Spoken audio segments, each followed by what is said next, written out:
রাত পোহালেই জাতীয় নির্বাচন উপলক্ষে চারিদিকে উৎসবের আমেজ বিরাজ করছে। সাধারণ ভোটাররা ইতোমধ্যেই ঢাকা ছেড়ে গিয়েছে। জীবিকার তাগিদে এখনও ঢাকায় রয়ে গেছে শ্রমজীবী মানুষ। কেমন যাচ্ছে তাদের নির্বাচন সেটি আপনাদের জানানোর চেষ্টা করব।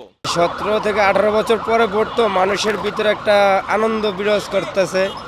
এই কারণে মনে করেন ভোট দিতে এবার অনেক আগ্রহী। আর এবারকার প্রজন্ম চত্বরের বেশি তারুণ্যের ছাত্রছাত্রীরা আছে, মানে এদের ভোটের বেশি আগ্রহ আমাদের থেকে।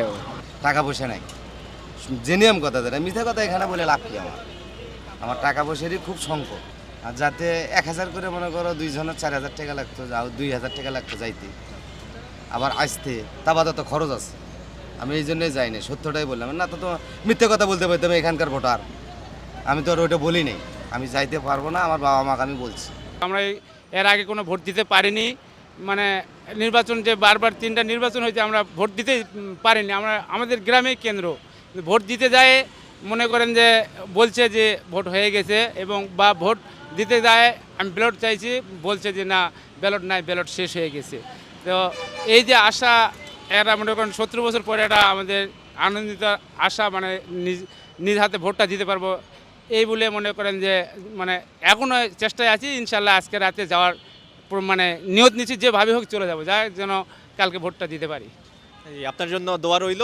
দর্শক, আমরা আরও কয়েকজন শ্রমজীবী মানুষের সাথে কথা বলবো এবং দেখানোর চেষ্টা করব যে কেমন যাচ্ছে তাদের নির্বাচন। চলুন দেখা যাক।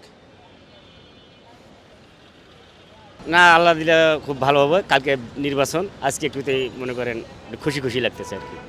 আমার ফ্যামিলি চলে গেছে, আমি যেতে পারি নাই বাসা বানার জন্য।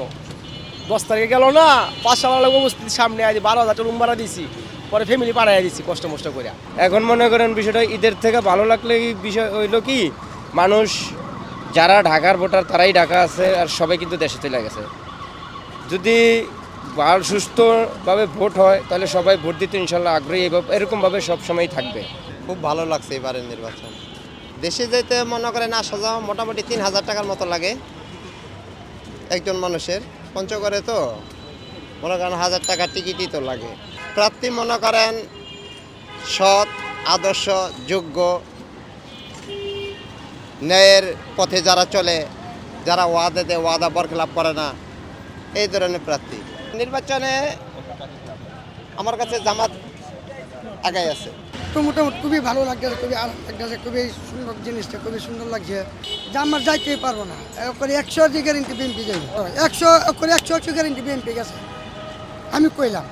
আমি বলছি যে জামাত জিতবে, আরেকজন বলছে যে বিএনপি জিতবে, আরেকজন বলছে যে চরমনাই, আরেকজনে বলছে জাতীয় পার্টি। আসলে এইটাই, কিন্তু ফলাফল কালকে বোঝা যাবে।